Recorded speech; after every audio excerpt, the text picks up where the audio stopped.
यहाँ से स्टार्ट करेंगे। जो BCW के यहाँ पर टेस्ट पेपर है, BPSC कॉन्सेप्ट वाला, इसके यहाँ से जो टेस्ट नंबर फुल रहेगा ये 6ठा नंबर टेस्ट है। ठीक है, देखो चौथा जो टेस्ट था, चौथा तक मैंने आपको दिखाया था, राइट। पाँचवां बीच में भी यहाँ से मिस हुआ है, मतलब यहाँ से मुझे मिला नहीं है अभी। ठीक है, तो यहाँ से मिलता है तो मैं आपको पाँचवां नंबर भी यहाँ से कवर कराऊंगा, राइट। छठा मिला तो मैं छठा आपको करा दे रहा हूँ। उसके बाद सातवां कराएंगे, राइट। उसके बाद अभी जो खान सर का यहाँ पर 23वां नंबर पेपर है वो कराना है। ठीक है, परफेक्शन का कुछ बचा हुआ है वो कराना है। आज यहाँ पर 2 टेस्ट आएंगे, एक जैसे कि BPSC कॉन्सेप्ट वाले लेके आएंगे, और उसके बाद मैं लेके आऊँगा यहाँ से परफेक्शन का एक टेस्ट बचा हुआ था 15 नंबर। ठीक है, उसका जो यहाँ पर जो एक पार्ट था वो पार्ट मैं आपको यहाँ से दोपहर में कवर करा दूंगा। ठीक है, तो अभी आप यहाँ से देख पाओगे, राइट। तो स्टार्ट करते हैं। वो 3 से 4 बजे के बीच में कराऊंगा, तो आप जो टाइमिंग रहेगा मैं टाइमिंग आपको टेलीग्राम पे शेयर कर दूंगा, वो टाइम के अकॉर्डिंग मैं आपको करा दूंगा। ठीक है, तो टेलीग्राम से भी जुड़ सकते हो आप। ठीक है, तो स्टार्ट करते हैं। क्वेश्चन नंबर 1 से देखते हैं।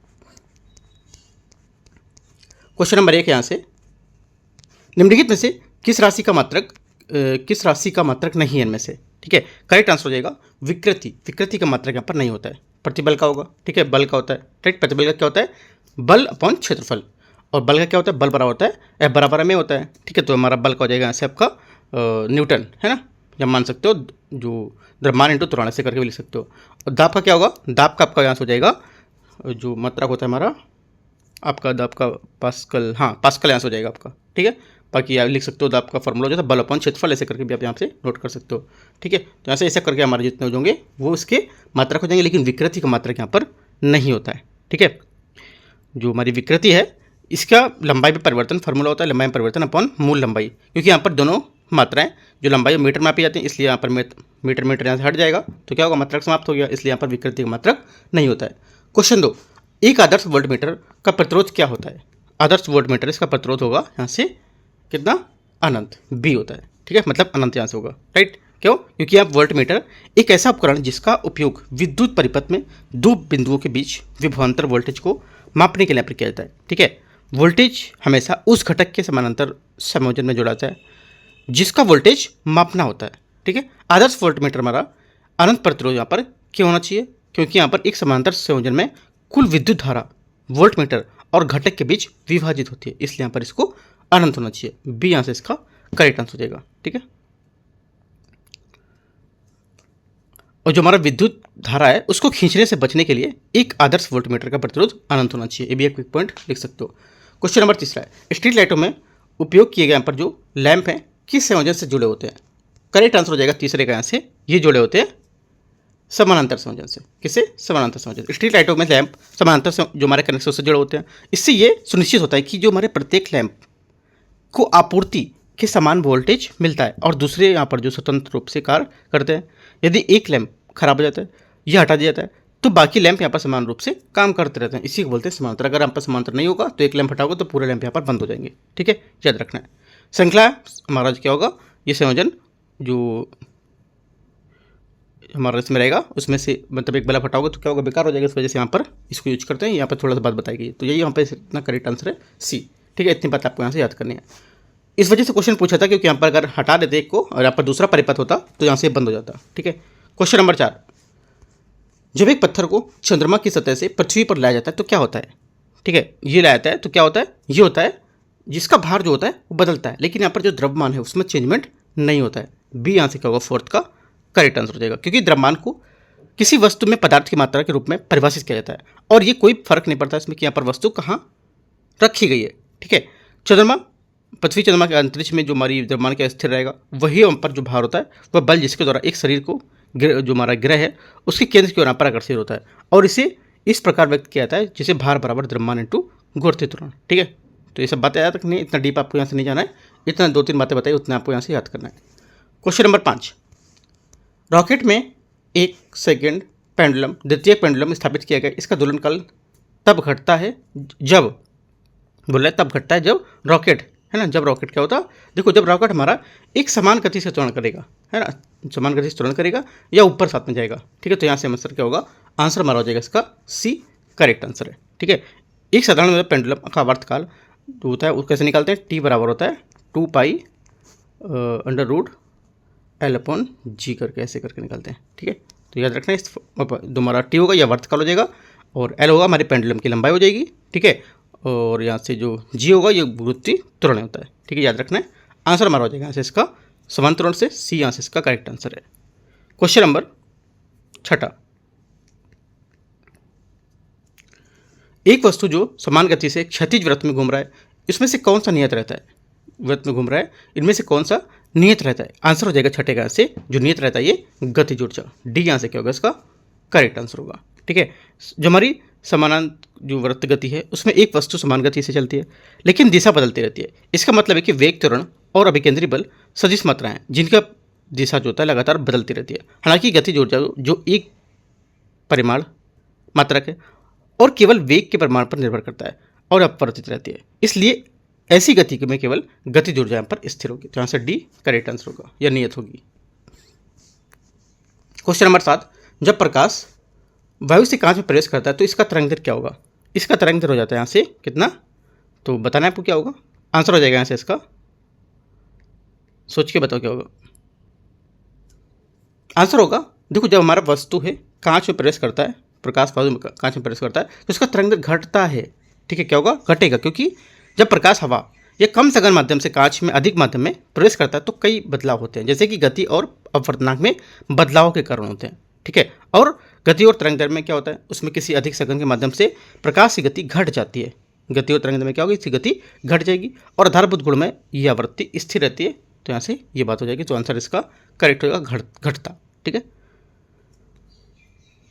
अगर इसलिए यहाँ पर जब हवा से कांच में जाते हैं तो गति घटती है। क्या क्या घटता लिख सकते हो? ठीक है, आवृत्ति स्थिर रहती है, तरंग दैर्ध्य घट जाती है। जब प्रकाश कांच में धीमा हो जाता है तो आवृत्ति स्थिर रहती है, तो यहाँ पर तरंग दैर्ध्य घटनी चाहिए। ठीक है, ये सब बात है आपको याद रखनी है। कुछ कुछ की पॉइंट है, बीच के फैक्ट जो है वो सब याद रखना है। ठीक है, पूरा पूरा आपको नहीं करना है। क्वेश्चन नंबर 8, प्रकाश नेत्र लेंस की फोकस दूरी लगभग कितनी होती है? आंसर हो जाएगा 8वें का से, ये होती है 2 सेंटीमीटर। कितनी होती है? 2 सेंटीमीटर। मानव लेंस जो हमारा नेत्र लेंस है इसे प्रकाश की रेटिना पर ध्यान केंद्रित करने में मदद करता है, जिससे स्पष्ट यहाँ पर चित्र बनता है। लेंस फोकस को समायोजित करने के लिए थोड़ी सी अपनी आवृत्ति बदलता है, इससे क्या होता है, समायोजन जो हमारी क्षमता है वो कहा जाता है इसे। तो ऐसा आंसर क्या होगा? 2 सेंटीमीटर इसका करेक्ट आंसर हो जाएगा। समान मानव आँख में आँख के लेंस या वर्धन जो लंबाई होती है, ये उसकी जो लंबाई होती है उस पर निर्भर करेगी। ठीक है, ये नज़दीक है ये दूर है, उस पर ध्यान केंद्रित करना होगा। राइट, हालांकि औसतन हमारी फोकस दूरी होगी लगभग 2 सेंटीमीटर होती है। ठीक है, क्वेश्चन नंबर 9, क्वेश्चन 9 यहाँ से, एक लड़का एक दर्पण के सामने 30 सेंटीमीटर की दूरी पर खड़ा है। वह अपनी सीधी छवि देखता है जिसकी ऊंचाई उसकी औसत ऊंचाई का लगभग 1/5 है। वह कौन सा दर्पण का उपयोग करता है? करेक्ट आंसर हो जाएगा 9वें का यहाँ से, इसका जो आंसर होगा ये उत्तर बी यहाँ से इसका करेक्ट आंसर हो जाएगा। ठीक है, क्वेश्चन नंबर 10, ऐसा क्वेश्चन मैं करा चुका हूँ। क्वेश्चन नंबर 9 है ना, वो पहले मैं करा चुका हूँ। ठीक है, अगर टेस्ट आपने सब लगाए तो वहाँ पे क्वेश्चन आपको मिला होगा वाला। ठीक है, इस वजह से बोलता हूँ जितने टेस्ट कर रहा हूँ एक एक क्वेश्चन आपको यहाँ से पढ़ते जाना है। ठीक है, फ़ारेनहाइट पैमाने पर परम सोने का मान कितना होता है? करेक्ट आंसर हो जाएगा 10वें का, ये होता है -459 459.7 फ़ारेनहाइट। ठीक है, ये तो इसी यहाँ से इसका करेक्ट आंसर हो जाएगा। राइट, जब हमारा देखो परम शून्य तापमान जो हमारा होता है, सबसे कम तापमान जहाँ सभी हमारी जो आणविक गति है सिद्धांत रूप से रुक जाती है, जिसे 0 केल्विन के रूप में परिभाषित किया जाता है। ठीक है, और इसको जो 0 केल्विन है इसको सेल्सियस में यहाँ पर रूपांतरण करने के लिए C बराबर K - 273.15 करेंगे तो यहाँ पर आंसर कितना आएगा? 270, जो माइनस करेंगे तो आएगा 273.15 है ना। इसको फ़ारेनहाइट में बदलेंगे सूत्र क्या होगा? F बराबर C × 9/5 + 32 है ना, लिख देता हूँ। F बराबर हो जाएगा C × 9/5 + 32, ये फॉर्मूला होता है। ठीक है, यहाँ से इसको चेंज कर सकते हो। अब माइनस को जोड़ेंगे तो जो आंसर जो आएगा 459.7 फ़ारेनहाइट। ठीक है, सीधे से आप अगर नहीं इतना करना तो सीधे से इसका आंसर आप याद कर सकते हो, क्या इसका आंसर होगा। ठीक है, क्वेश्चन नंबर 11, हालांकि जल दृश्य प्रकाश के प्रति पारदर्शी होता है, फिर भी कोहरे में जो जल की जो बारीक बूंदे होती है उससे बना होता है, परंतु यहाँ पर जो दूरस्थ वस्तु उसको देखने में संभव नहीं हो पाता है। ऐसा क्यों? करेक्ट आंसर हो जाएगा, क्यों ऐसा सोचना आपको। स्टेटमेंट यहाँ पर लिखे हुए हैं। ठीक है, ये 3 स्टेटमेंट लिखे हैं, इसी 3 स्टेटमेंट में ही आपका आंसर है। बताओ क्या होगा? देखो, क्योंकि ज़्यादातर हमारा प्रकाश प्रकीर्णित हो जाता है जिससे अपारदर्शिता का आभास हो जाता है। तो क्या होगा? बी हमारा इसका करेक्ट आंसर होगा। ठीक है, ये बूंदें बहुत छोटी होती हैं लेकिन दृश्य प्रकाश की तरंग दैर्ध्य से कहीं बड़ी होती हैं और वे प्रकाश की जो सभी दिशाएं उसको प्रकीर्णन कर देती हैं। ठीक है, जो कोहरे में बदल जाता है। जब दूर की वस्तुएं प्रकाश में कोहरे में प्रवेश करता है तो बारीक बूंदें प्रकाश को कई बार यहाँ पर प्रकीर्णित कर देती है, जिससे क्या होगा? ये एक सीधी रेखा में आँख तक यहाँ पर पहुँचने से रोकती है, मतलब यहाँ पर जो कुछ आर पार दिखने से रोकती है। ठीक है, तो यही इसका हमारा की पॉइंट है। राइट। और यहाँ पर इसके परिणाम स्वरूप हमें सफ़ेद या धुंधला दिखाई देता है और दूर की वस्तु हमको साफ नहीं दिखाई देती है। क्वेश्चन नंबर 12, निम्नलिखित में से सबसे अधिक मात्रा में कार्बन किस में पाया जाता है? करेक्ट आंसर हो जाएगा यहाँ से, ये भी मैंने क्वेश्चन कराया था, ठीक है। तो ये पाया था पिग आयरन, राइट। सबसे अधिक कोयला हमारा, सॉरी, सबसे अधिक कार्बन किस कोयले में पाया जाता है? बहुत सारे कोयले के प्रकार थे, है ना, तो वो सब भी आपको एक पॉइंट यहाँ से याद रखना है। तो आंसर हमारा 12वां हो जाएगा यहाँ से ए, पिग आयरन, ठीक है, इसका करेक्ट आंसर होगा। आगे देखते हैं।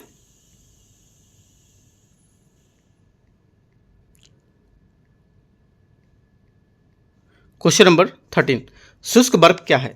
शुष्क बर्फ है, ये क्या है? ये जमी हुई कार्बन डाइऑक्साइड होता है। क्या होता है? जमा हुआ कार्बन डाइऑक्साइड। बी हमारा क्या होगा? 13 का करेक्ट आंसर हो जाएगा। जमा हुआ कार्बन डाइऑक्साइड यहाँ से 13 होगा, इसका करेक्ट आंसर बी होगा, ठीक है। शुष्क बर्फ कार्बन डाइऑक्साइड CO2 का ठोस रूप होता है। पानी की बर्फ के विपरीत ये तरल में पिघलता नहीं है, ठीक है, याद रखना, तरल में पिघलता नहीं है, की पॉइंट है, ठीक है, बल्कि सीधे कमरे के तापमान पर कार्बन डाइऑक्साइड गैस में उत्पादित हो जाता है। ये भी हमारा की पॉइंट है इसका, राइट। और उत्पादन के तापमान हमारा शुष्क बर्फ -78.5 डिग्री सेंटीग्रेड पर ऊर्ध्वपातित हो जाता है। ये सीधे छुआ जाए तो एक शीत दंश फ्रोस्ट बाइट के कारण बन सकता है, क्योंकि इतना ठंडा होगा, -78 है ना, तो ऐसे ये शीत फ्रोस्ट के कारण बन सकता है। ये अत्यधिक CO2 के कारण दम घुटने से बचने के लिए पर अच्छी तरह से हवादार क्षेत्रों में उपयोग इसका किया जाना चाहिए, ठीक है। शुष्क बर्फ के उपयोग देख सकते हो कि यहाँ पे पूछ सकते हैं कि शुष्क बर्फ के क्या उपयोग हो सकते हैं, जैसे कि हमारा परिवहन है ना, या नाशवान या परिसेबल वस्तुओं के लिए शीतलन एजेंट के रूप में इसका प्रयोग किया जाता है, ठीक है। गर्म पानी में इसका उत्पादित होकर धुआं या कोहरा का उत्पाद, मतलब ये का उत्पन्न कर सकता है प्रभाव इसके, राइट। और ये जैविक नमूने, टीके और अस्थायी भंडारण के लिए उपयोग कर सकते हैं इसको। तो ये सब बातें आपको याद रखनी है। क्वेश्चन नंबर 14, वाटर गैस क्या है? वाटर गैस जो है ये क्या है? करेक्ट आंसर हो जाएगा, वाटर गैस हमारा CO + H2 का मिश्रण है। ये यहाँ से इसका करेक्ट आंसर है। Water gas carbon monoxide plus hydrogen, CO क्या? कार्बन मोनोऑक्साइड प्लस हाइड्रोजन हो गया, इन गैसों का मिश्रण होता है। इसे रेड हॉट कोक ये कार्बन का एक रूप के रूप में भी इसको भाप डालकर उत्पन्न कर सकते हैं। ये एक उष्माशोषी एंथोथर्मिक यहाँ पर जो अभिक्रिया है वो होती है, जिसका मतलब होता है कि इसे गर्मी की आवश्यकता होती है। क्या होगा? ये यहाँ से 14 का करेक्ट आंसर है। क्वेश्चन नंबर 15, कांच को किस में उकेरा या खरोचा जा सकता है? करेक्ट आंसर हो जाएगा 15 का यहाँ से, ये खरोचा जा सकता है। एक तो हीरा, ठीक है, और दूसरा हाइड्रोफ्लोरिक एसिड, दो यहाँ से करेक्ट है, क्योंकि हीरा को काटने या छिलने को ड्रिल करने के पॉलिश करने के लिए यहाँ पर उपयोग किया जाता है। ये एक ऐसा एब्रेसिव रूप में काम करता है जो हीरे के बहुत यहाँ पर छोटे टुकड़े गाइडिंग्स व्हील्स आरा ब्लेड और ड्रिल यहाँ पर इसमें काम करते हैं, ठीक है, इसके रूप में काम करते हैं। हीरे जो सबसे कठोर तत्व होता है, कांच को काटने या खरोचने के लिए सबसे आसान तरीका मानते हैं इसको, ठीक है, लेकिन बहुत महंगा बहुत है ये, ठीक है। हाइड्रोफ्लोरिक एसिड क्या होता है? ये सबसे मजबूत अकार्बनिक हमारा अम्ल में से एक है, जिसका मुख्य रूप से औद्योगिक उद्योग होते हैं, जैसे कांच की उकराई, ठीक है, मतलब उसको उकेरना या उसमें जो डिजाइन बनाना उकेर करके ना उस पर समझ रहे हो मैं क्या बोलूँ? उकेरना मतलब उसका एक तरह से खरोचना ऐसे कर सकते हो, ठीक है। धातु की सफाई करना, इलेक्ट्रॉनिक्स निर्माण का उपयोग करने के लिए यहाँ पर इसका कर सकते हो, ठीक है। दोनों बातें आपको रखनी, 1 2 इसका क्या होगा? करेक्ट आंसर है। क्वेश्चन नंबर 15 हो गया। 16 नंबर, 16 निम्नलिखित कथनों पर विचार करना है। कठोर जल निम्नलिखित में से उपयुक्त नहीं है, किस में? किसके लिए उपयुक्त यहाँ पर नहीं है? जो कठोर जल हमारा है ये उपयुक्त नहीं है, किसके लिए? ये एक तो पीने के लिए, साबुन के कपड़े धोने के लिए, साबुन से कपड़े धोने के लिए, ये भी हो जाएगा, ठीक है। तीसरा बैलरों में उपयोग के लिए, ये भी आपका करेक्ट है। चौथा फसलों की सिंचाई के लिए। चारों हमारे स्टेटमेंट यहाँ से क्या होंगे? इसके करेक्ट है। डी क्या होगा इसका? करेक्ट आंसर है 16 का। क्वेश्चन 17 है, समुद्री जल को शुद्ध जल में परिवर्तित करने की प्रक्रिया कौन सी होती है? करेक्ट आंसर हो जाएगा, ये जो प्रक्रिया होती है ये होती है यहाँ से 17 का डी, उत्क्रम परासरण, रिवर्स ऑस्मोसिस। डी यहाँ से इसका करेक्ट आंसर होगा, ठीक है। आगे देखते हैं क्वेश्चन 18, कौन सी प्रक्रिया द्वारा फिटकरी एलम मैले पानी, कीचड़ वाले पानी को साफ करता है? करेक्ट आंसर हो जाएगा 18 का स्कंदन। स्कंदन क्या होता है इसका? ये जो प्रक्रिया है जिसके द्वारा फिटकरी जो हमारे या एलम बोल सकते हो, ये मैले पानी कीचड़ पानी को यहाँ पर साफ करता है, स्कंदन। 18 का सी यहाँ से करेक्ट होगा, ठीक है। तो स्कंदन वह प्रक्रिया होती है जिसमें पानी में जो निलंबित हमारे सूक्ष्म अशुद्धियाँ होती हैं, जैसे कि कीचड़, मिट्टी, जैविक पदार्थ, एक साथ चिपक कर यहाँ पर बड़े कणों के रूप में लेती हैं, जिससे फिर गुरुत्वाकर्षण करने पर नीचे बढ़ जाते हैं। ऐसे एलम में पानी पे बायोकार्बोनेट के साथ यहाँ पर प्रतिक्रिया करता है और अविलीय एल्युमिनियम हाइड्रोक्साइड बनाता है, जिससे क्या होगा? यहाँ पर अशुद्धियाँ जो होंगी वो इनका आकार को यहाँ पर लेकर हटा देंगी, है ना, ये कम कर देंगी। तो यहाँ से आंसर क्या होगा, सी इसका करेक्ट आंसर। क्वेश्चन 19 है वनस्पति तेल से वनस्पति घी बनाने में किस गैस का उपयोग किया जाता है। करेक्ट आंसर हो जाएगा 19 का यहाँ से ये किया जाता है हाइड्रोजन, ए यहाँ से इसका करेक्ट आंसर हो जाएगा। क्वेश्चन नंबर 20, गहरे समुद्र में गोताखोरों द्वारा निम्नलिखित में से कौन सा गैस का मिश्रण का उपयोग किया जाता है। करेक्ट आंसर 20 का आंसर हो जाएगा ये हीलियम ऑक्सीजन का मिश्रण, ठीक है। क्वेश्चन 21, सल्फर हेक्साफ्लोराइड अणु जो होते हैं इनका आकार क्या होता है। इनका आकार पूछ रहा है क्या होता है। करेक्ट आंसर हो जाएगा इनका आकार होता है ऑक्टोहेड्रल, ठीक है। क्या होता है, ऑक्टोहेड्रल, बी यहाँ से इसका करेक्ट आंसर हो जाएगा, ठीक है। या आप बोल सकते हो अष्टफलकी। अष्टफलकी न देकर कि यहाँ पे क्वेश्चन ये भी दे देगा, याद रखना है, तो आप भटक जाओगे कि क्या बोला है। तो यहाँ पे सीधे से आपको इंग्लिश में जाना है अगर ऐसा कर कुछ देता है तो, ठीक है। अगर देखो हिंदी में कुछ नहीं समझ आता है तो सॉल्व नहीं करना है इसको, सीधे से इंग्लिश में वर्ड देख लेना क्या क्या बोल रहा है इंग्लिश का वर्ड में, तो इंग्लिश में समझ आ जाएगा आपको क्या बोल रहे हैं, राइट। तो 21 का हमारा होगा बी यहाँ से इसका करेक्ट आंसर हो जाएगा, ठीक है। सल्फर एक शब्द हमारा फ्लोराइड है, एक अकार्बनिक यौगिक जो एक रंगहीन, गंधहीन और अज्वलनशील होता है। इसकी आणविक संरचना अष्टफलकी होती है, जिसे 6 फ्लोरीन परमाणु एक केंद्रीय जो हमारी सल्फर परमाणु से उससे जुड़े होते हैं।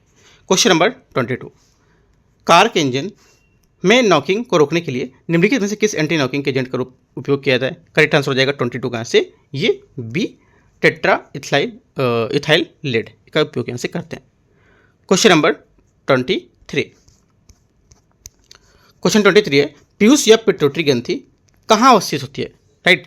ये अवस्थित होती है मस्तिष्क में, डी हमारे क्या होगा से करेक्ट आंसर है। पिट्यूटरी ग्रंथि एक छोटी मटर के आकार की यहाँ पर एक अंतःस्रावी एंड्रोगन ग्रंथि है जो मस्तिष्क के आधार पर हाइपोथैलेमस के नीचे पर स्थित होती है।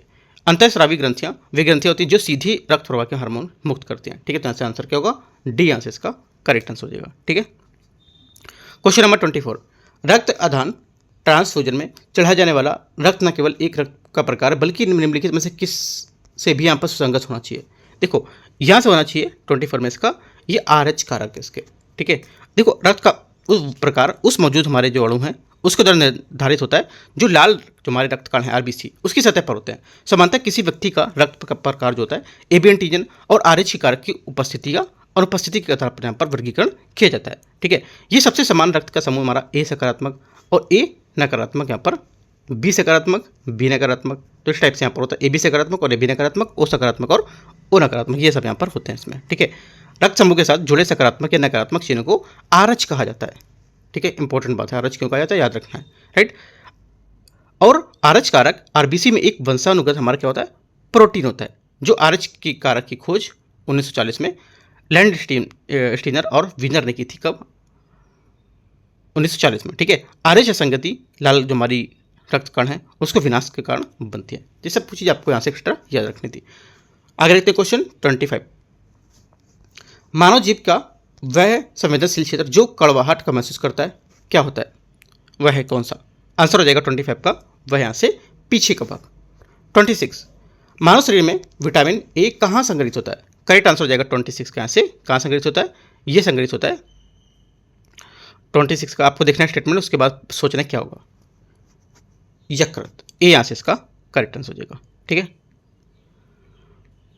क्वेश्चन 27, पौधे मुख्य रूप से अपने पोषक तत्व कहाँ से प्राप्त करते हैं। 27 का आंसर हो जाएगा यहाँ से सी मिट्टी से, ठीक है। क्वेश्चन नंबर 28,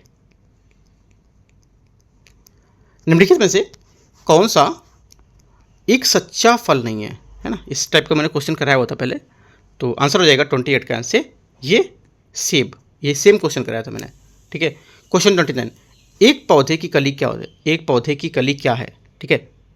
तो एक पौधे की कली क्या होगी, आंसर इसका हो जाएगा हमारा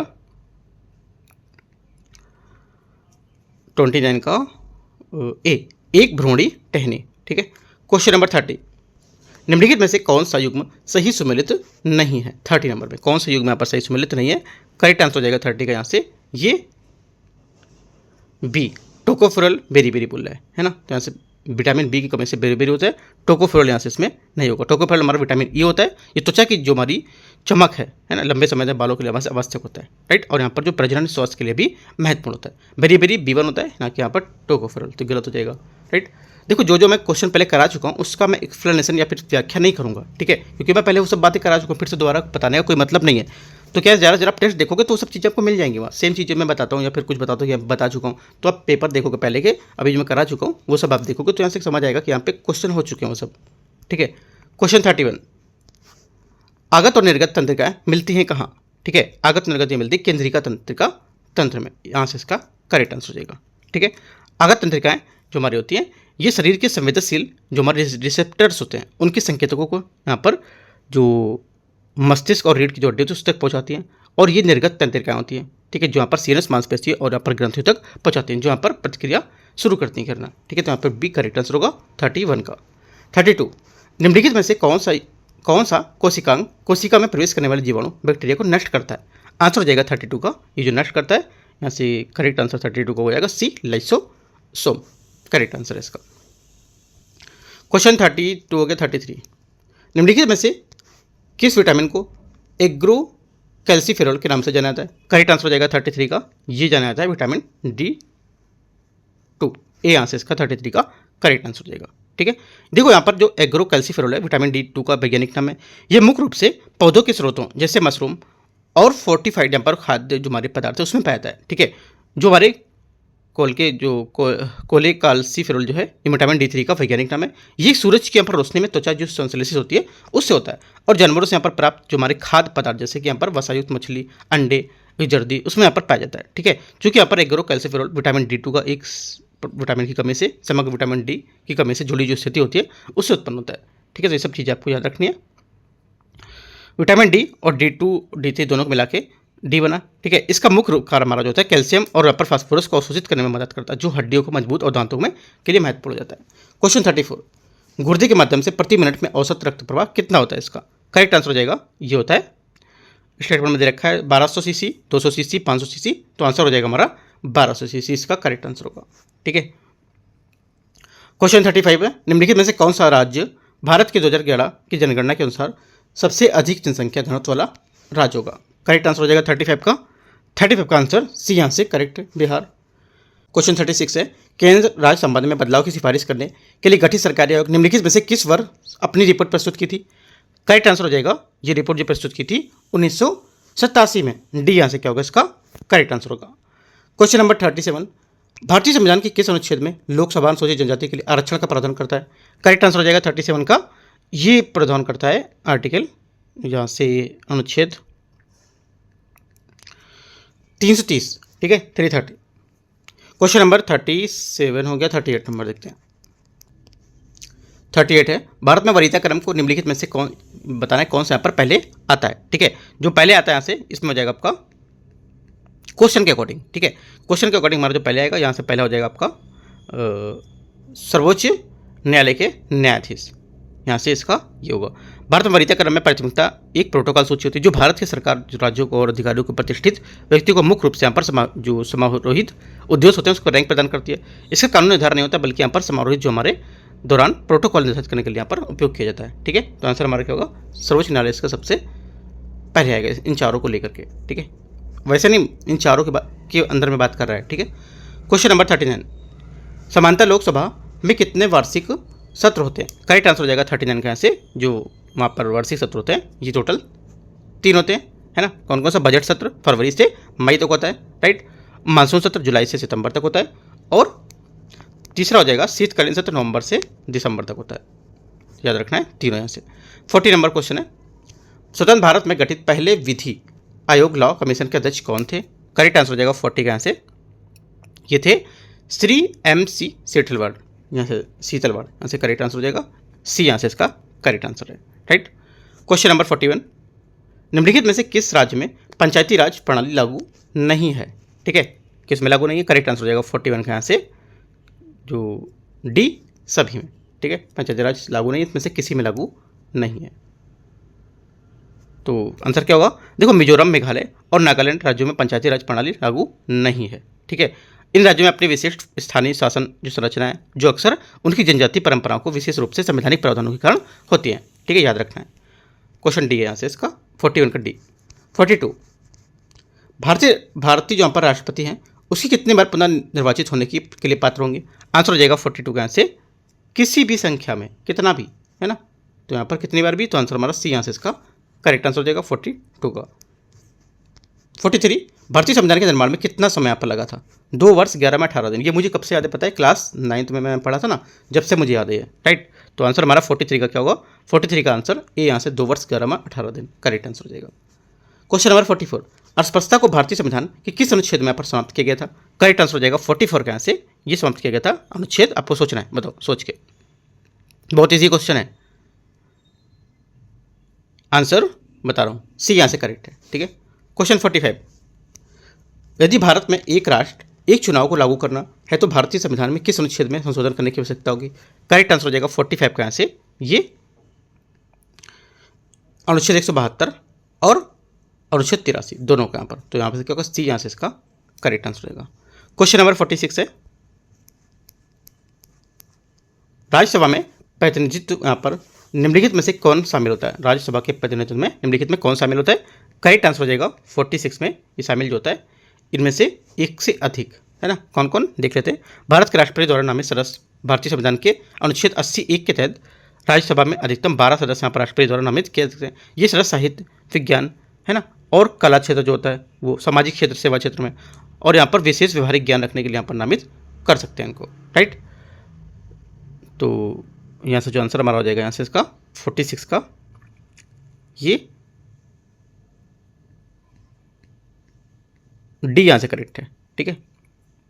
47 देखते हैं बक्सर के युद्ध के दौरान इंग्लैंड की सेना के कमांडर इन चीफ कौन थे?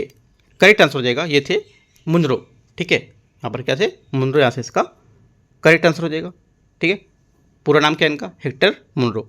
48 किसने कहा था कि एक अच्छे यूरोपीय पुस्तकालय की एक सेल्फ संपूर्ण भारत में भारत और अरब यहाँ पर स्वदेशी जो साहित्य है उसमें अधिक मूल्यवान थी? करेक्ट आंसर हो जाएगा 48 में ये कहा था किसने? बताओ। करेक्ट आंसर 48 का ए टी.बी. मैकाले ने यहाँ पर ये कहा था, ठीक है। क्वेश्चन नंबर 49 द्वैध शासन जब दायर की जो बोलते हैं उसके जनक के रूप में किसे जाना जाता है? ये जाना जाता है यहाँ से सर लियोनेल कॉर्टिस। डी यहाँ से इसका करेक्ट आंसर हो जाएगा, ठीक है। उसकी शुरुआत कब हुई थी? 1919 मॉन्टेग्यू चैम्पियन फॉर के तहत यहाँ पर की गई थी, जिसे भारत शासन अधिनियम 1919 द्वारा औपचारिक रूप से स्वीकृति मिली थी, ठीक है। क्वेश्चन नंबर 50 देखते हैं यहाँ से। 50 नंबर है, इसमें बोल रहा है 50 में नील किसानों को नील की खेती से छूट प्राप्त करने के लिए किस मुआवजा कर का भुगतान करना होता था, है ना। इनमें से किस मुआवजा कर का भुगतान करना होता? करेक्ट आंसर हो जाएगा तवा या तवान। सी यहाँ से क्या होगा इसका करेक्ट आंसर होगा तवान, राइट। तवान हमारा होता था वह मुआवजा था जो कर नील किसानों को नील की खेती के लिए पर छूट से प्राप्त करने के लिए भुगतान करना होता था। यहाँ से सी करेक्ट आंसर होगा। क्वेश्चन नंबर 51 1857 के विद्रोह के दौरान अंग्रेजों ने ब्रिटिश का सबसे कट्टर दुश्मन निम्नलिखित में से कौन था? इसमें से सबसे जो कट्टर दुश्मन था, करेक्ट आंसर हो जाएगा यहाँ से 51 का ए ये मौलवी अहमदुल्ला शाह। ए यहाँ से इसका करेक्ट आंसर है। क्वेश्चन 52 मुंगेर में बड़हिया ताल आंदोलन किसका उद्देश्य क्या था, है ना। इसका उद्देश्य था यहाँ पर कि जो हमारे बकास भूमि थी उसको बहाली किया मांग करना। ये यहाँ से इसका करेक्ट आंसर होगा। जो हमारा बढ़िया यहाँ पर ताल आंदोलन था 1930 में, एक दशक में मुंगेर के किसान का आंदोलन था, ठीक है। क्या था? किसान आंदोलन था। और यहाँ पर विरोध करा जो किसान था उसकी मुख्य मांग था बकास भूमि की जो बहाली थी उससे करना, जिसे यहाँ पर जमींदारों द्वारा राज पर कब्जा लिया गया था, ठीक है। क्वेश्चन 53 राष्ट्रीय शिक्षा परिषद नेशनल काउंसिल ऑफ एजुकेशन कब स्थापित यहाँ पर किया गया था, ठीक है। ये कब स्थापित किया गया था 15 अगस्त 1906 को स्थापित किए गए थे, ठीक है। क्वेश्चन नंबर 54 देखते हैं आगे का। कौन सी पत्रिका जनरल क्रांतिकारी गतिविधि से संबंधित नहीं है? आंसर हो जाएगा 54 का डी यंग इंडिया, इसका करेक्ट आंसर होगा।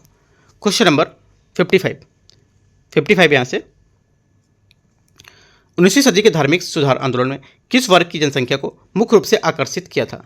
आंसर हो जाएगा एक तो देखो कौन कौन सा, एक तो पहला बौद्धिक वर्ग को, ठीक है। दूसरा उच्च शहरी जातियाँ और उदार यहाँ पर रजवाड़े, गरीब यहाँ पर समान वर्ग इसमें नहीं थे, राइट। तो आंसर होगा 1 to 4, यहाँ से डी इसका स्टेटमेंट करेक्ट हो जाएगा।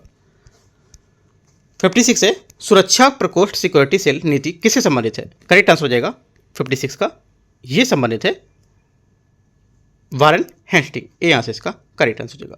यह नीति वारेन हेस्टिंग के कार्यकाल के दौरान यहाँ पर शुरू की गई थी, जो 1773 से और 1785 तक यहाँ पर बंगाल के गवर्नर, जो पहले गवर्नर जनरल था, ठीक है, बाद में भारत का, ठीक है, तो यहाँ से ये सुरक्षा जो हमारा प्रकोष्ठ सिक्योरिटी है उसका सेल नीति थी। यहाँ पर ये क्या थी?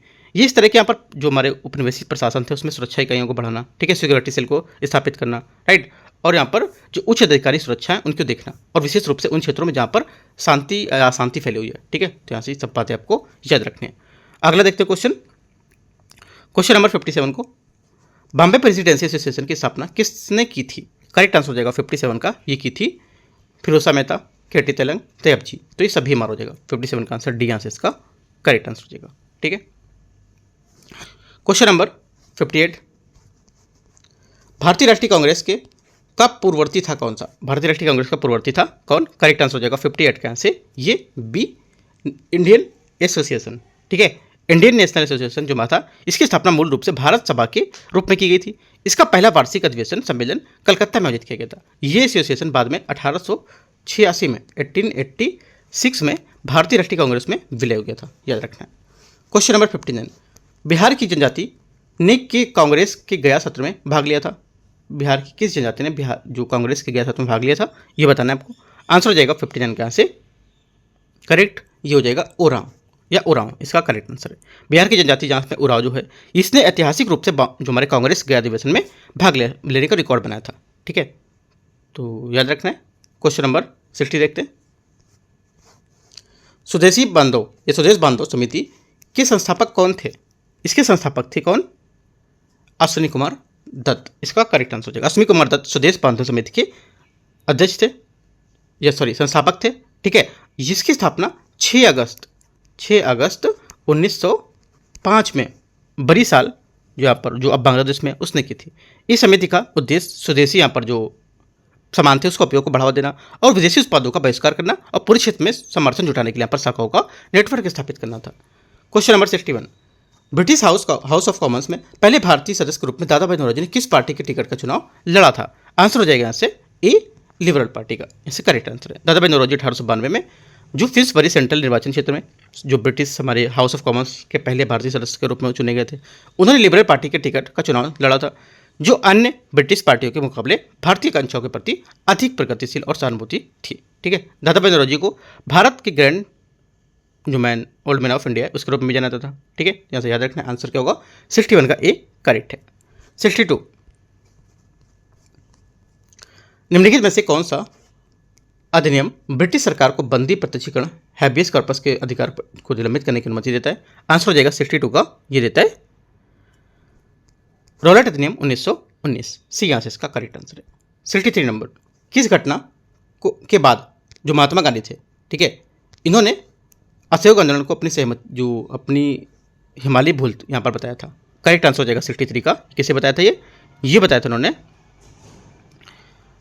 चौरी चौरा, ठीक है, चौरी चौरा कांड हुआ था उसको लेकर के 1 अगस्त 1920 को, जो अभी 1 अगस्त हो चुका था 1920 को, यहाँ पर जो पहले का था अभी यहाँ पर उसकी जो करीब कितना साल हो गया था 80-20 करीब 105 साल हो गए थे उसके, है ना, तो यहाँ से इंपॉर्टेंट बन जाता 100 साल पूरे हो चुके हैं इसके। महात्मा गांधी द्वारा पर जलिया वल्लभ बाग हत्याकांड पर शुरू किया गया था और असहयोग आंदोलन की शुरुआत नागपुर सत्र 1920 में भारतीय राष्ट्रीय कांग्रेस में हुई थी, ठीक है, तो आपको याद रखना है सब। तो आंसर क्या होगा ए, यहाँ से इसका करेक्ट आंसर हो जाएगा।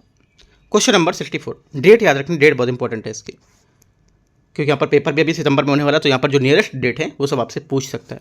महावीर स्वामी जो जैन धर्म के संस्थापक थे, इनको मोक्ष प्राप्त हुआ था कहाँ पर? ठीक है, आंसर हो जाएगा 64 का, ये प्राप्त हुआ था पावापुरी में, ठीक है, इसका करेक्ट आंसर है। वर्धमान महावीर 24वें तीर्थंकर थे, उनका जन्म 540 ईस्वी पूर्व वैशाली के पास जो कुंडग्राम है वहाँ पे हुआ था। उनके पिता सिद्धार्थ जैनतिक यहाँ पर जाति के प्रमुख थे और उनकी माँ त्रिशला लिच्छवी प्रमुख चेतक बहन थी। उन्होंने 30 वर्ष के में घर में छोड़ दिया था और यहाँ पर तपस्वी बनने से, और यहाँ पर 12 वर्ष बाद यहाँ पर भटकते यहाँ पर 42 वर्ष की उम्र में उन्होंने सल वृक्ष है उसके नीचे नदी रुजुपल्ली जो है उसके किनारे यहाँ पर ज्ञान की प्राप्ति मिली थी, ठीक है। तो यहाँ से याद रखना है, सिंपल सा यहाँ पर जो पूछा है उतनी बात आपको यहाँ से पढ़ना है, इतना डीप यहाँ पे नहीं जाना है, ठीक है। 64 का आंसर यहाँ से सी करेक्ट होगा। 65 पे देखो कुछ क्वेश्चन में जो बीपीएस से डीप जाता है, लेकिन सभी क्वेश्चन में डीप नहीं जाता है वो, है ना। वर्धन वंश की स्थापना या नींव किसने रखी थी? वर्धन वंश की नींव किसने रखी थी? आंसर हो जाएगा 65 का, ये रखी थी किसने, बताओ। सोचना है आपको, सोच के बताना है आंसर ये वाला, ठीक है। इसका आंसर हो जाएगा डी। बहुत लोगों ने तो पढ़ा ही नहीं होगा क्या ये, है तो पुष्यभूति होगा, क्योंकि वर्धन वंश जिसे पुष्यभूति वंश भी कहा जाता है, इसलिए मैं पूछ रहा था, क्योंकि यहाँ पर पुष्यभूति वंश को भी वर्धन वंश कहा जाता है, कि लोगों को पता है नहीं, ठीक है। तो याद रखना है, इसको ही कहा जाता है। ये 6वीं और 7वीं शताब्दी में उत्तरी भारत में शासन करता था, और इस वंश की नींव जो पुष्यभूति ने उसने रखी थी, ठीक है। तो क्या होगा आंसर? आंसर इसका डी करेक्ट होगा। ये अपने अंतिम शासक हर्षवर्धन, उसके अधीन यहाँ पर जो अपने चरम पर शिखर से पहुंचा था। हर्षवर्धन ने 606 ईस्वी में सिंहासन ग्रहण किया, और इस वर्ष से हर्ष संवत की पर शुरुआत भी हुई थी, ये भी याद रखना है। हर्षवर्धन को चालुक्य वंश के पुलकेशिन सेकंड के वातापी नर्मदा नदी के जो किनारे उस पर हरा था, और ये हर्षवर्धन का सौरपूर्ण जीवन की एकमात्र हार थी, ये भी बात इंपॉर्टेंट है, ठीक है। हर्षवर्धन ने 3 संस्कृत नाटक लिखे थे, कौन कौन से? एक तो नागानंद, ठीक है, दूसरा रत्नावली, तीसरा प्रियदर्शिका, बहुत इंपॉर्टेंट है, तीनों याद रखना है, ठीक है। हर्षचरित जिसे दरबारी कवि बाणभट्ट ने लिखा था, और उसके पुष्यभूति है वंश के बारे में बताया था, और महत्वपूर्ण जानकारी के यहाँ पर स्रोत बाणभट्ट ने कादम्बरी में लिखा है। तो ये सब बातें जो है काफ़ी इंपॉर्टेंट है, जिसने मैंने बताई 4 से 5-6 बातें, सब आप नोट कर लोगे यहाँ से, ठीक है। आगे देखते हैं क्वेश्चन नंबर 66 को। 66 यहाँ से, चोल काल के सबसे प्रसिद्ध रूप से निम्नलिखित में से चोल काल को सबसे प्रसिद्ध रूप से निम्नलिखित में से किसके लिए जाना जाता है? आंसर हो जाएगा 66 का, ये जाना जाता है ग्राम पंचायतें, ये यहाँ से करेक्ट है, ठीक है। चोल साम्राज्य जो हमारा था 8वीं से 12वीं शताब्दी ईसा पूर्व, तो दक्षिण भारत में सबसे लंबे समय तक का शासन करने वाले वंशों में से एक के रूप में यहाँ पर याद किया जाता है। प्रारंभ में चोल कावेरी क्षेत्र के जो पल्लव थे उसके दिन थे। चोल का जो पुनरुत्थान था विजयालय 850 से 871 ईस्वी तक यहाँ पर जो उसका टाइम पीरियड था, उसके दौरान पर कावेरी डेल्टा जीतने के यहाँ पर 850 में चोल साम्राज्य की स्थापना हुई थी। आंसर क्या होगा? 66 का ए यहाँ से करेक्ट आंसर हो जाएगा।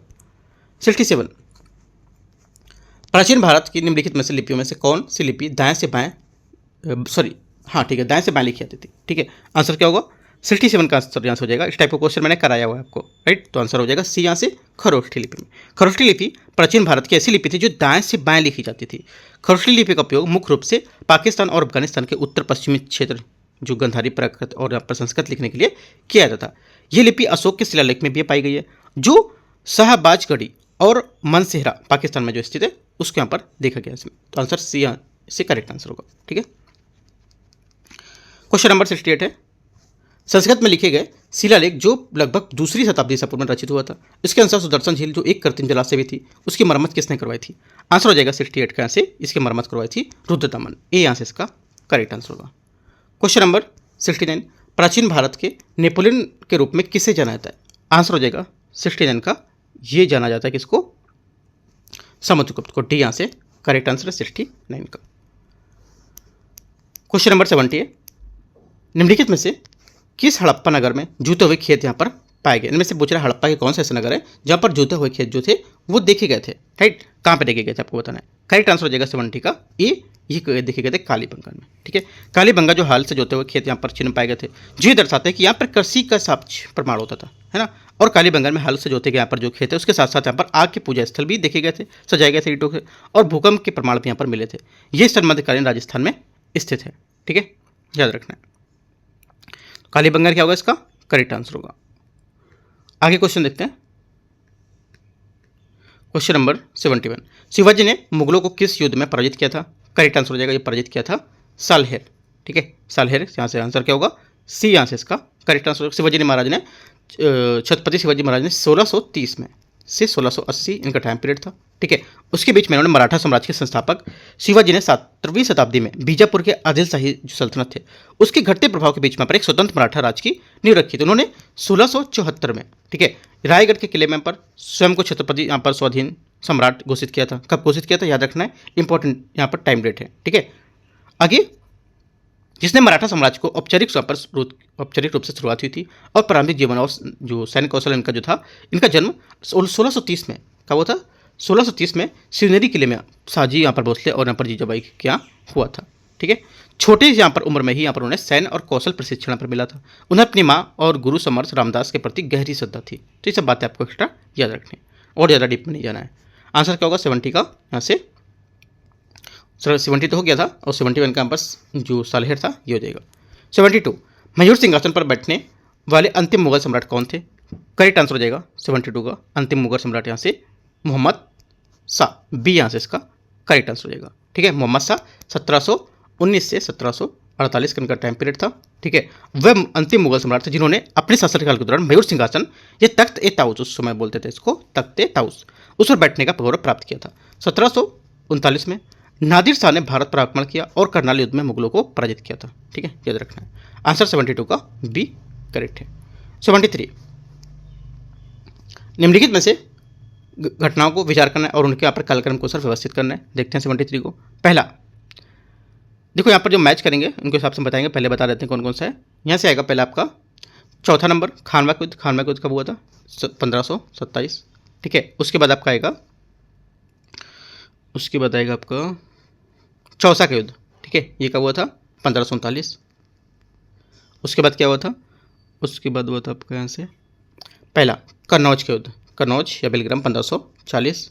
ठीक है, उसके बाद आपका हो जाएगा यहाँ से कौन सा बचा? तालीकोटा 1565 हो गया। ठीक है, तो आंसर आपसे मैच कर लोगे, आएगा 73 का ए यहाँ से करेक्ट होगा।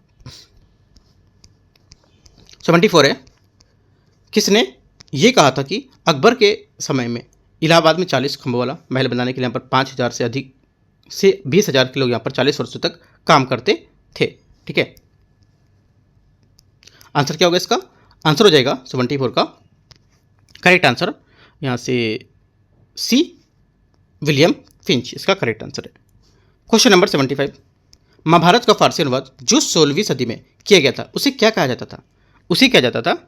इसमें स्टेटमेंट के हिसाब से आपको बताना है। आंसर होगा बी रच्मनामा, ये भी करा चुका मैं कई बार। ठीक है, 76 औरंगजेब ने अपने सहीबत उल जमानी उपाधि प्रदान की थी, किसे प्रदान की थी? जो था इसने किसे प्रदान की थी? करेक्ट आंसर हो जाएगा ये की थी जहां आरा, सी यहाँ से करेक्ट आंसर हो जाएगा। ठीक है, जहां आरा जो बेगम थी, मुगल सम्राट जहाँ जो शाहजहाँ था उसके मुमताज महल की बड़ी बेटी। ठीक है, एक प्रमुख मुगल राजकुमारी कवि और यहाँ पर सूफी अनुयायी थी। ठीक है, हालांकि उसने औरंगजेब की उत्तराधिकारी जिद्दा का यहाँ पर विरोध किया, फिर भी उसके शासनकाल में एक प्रभावशाली हस्ती बनी रही थी। क्वेश्चन नंबर 77 चकला शब्द का प्रयोग मध्यकालीन भारत में इतिहास के स्रोतों में किया गया था, ये था क्या? क्या था ये? करेक्ट आंसर हो जाएगा 77 का ये इनमें से कोई नहीं है ना। क्या था ये? देखो, मध्यकालीन भारतीय हमारा जो इतिहास है इसमें विशेष रूप से मुगल काल के दौरान साम्राज्य को शासन और राजस्व जो ग्रहण है उसका संग्रह के लिए यहाँ पर चुना जाता था। ठीक है, मुगल प्रशासनिक इकाइयाँ जो होती थी, सूबा सबसे बड़ी प्रांतीय इकाई जिसे सूबे यहाँ पर कहा जाता था, सरकार सूबे का एक विभाजन होता था। ठीक है, चकला एक छोटी राजस्व संयुक्त प्रशासनिक इकाई होती थी जो सरकार के अधीन होती थी। यह कभी कभी यहाँ पर सरकार और प्रगना के बीच होती थी, तो यहाँ पर याद रखना है। प्रगना होता था गाँव का समूह, तो ये सब बातें आपको यहाँ से याद रखनी है। अगला क्वेश्चन देखते हैं 78 नंबर निम्नलिखित में से किस महाजनपद की राजधानी वैशाली थी? करेक्ट आंसर हो जाएगा 78 का से ये वज्जी, इसका करेक्ट आंसर हो जाएगा। ठीक है, क्वेश्चन 79 1857 के विद्रोह के दौरान पटना डिवीजन के कमिश्नर कौन थे? आंसर हो जाएगा 79 का ये थे विलियम टाइलर, ये यहाँ से टेलर या टाइलर कोई के लिखा होता है ना, तो यहाँ से ये करेक्ट आंसर हो जाएगा। क्वेश्चन नंबर 79 हो गया। 80 नंबर बिहार के उस क्रांतिकारी का नाम बताना है जो सितंबर 1928 में Hindustan socialist Republic association army HSRA की बैठक में शामिल हुआ था। आंसर हो जाएगा यहाँ से जो 80 नंबर या 80 नंबर है इसका फणींद्रनाथ घोष, ये यहाँ से इसका करेक्ट आंसर। क्वेश्चन नंबर 81 उस क्षेत्र की पहचान करना है जहाँ संथालों ने 1855-56 में अपनी सरकार घोषित की थी। करेक्ट आंसर हो जाएगा यहाँ से 81 का, ये घोषित की थी कहाँ पर? भागलपुर में, है ना, भागलपुर राजमहल। यहाँ से क्या होगा? बी यहाँ से इसका करेक्ट आंसर होगा। राइट, तो इस टाइप से देखो यहाँ पर जो BCW का टेस्ट पेपर था इसके मैंने आपको 81 क्वेश्चन करा दिए।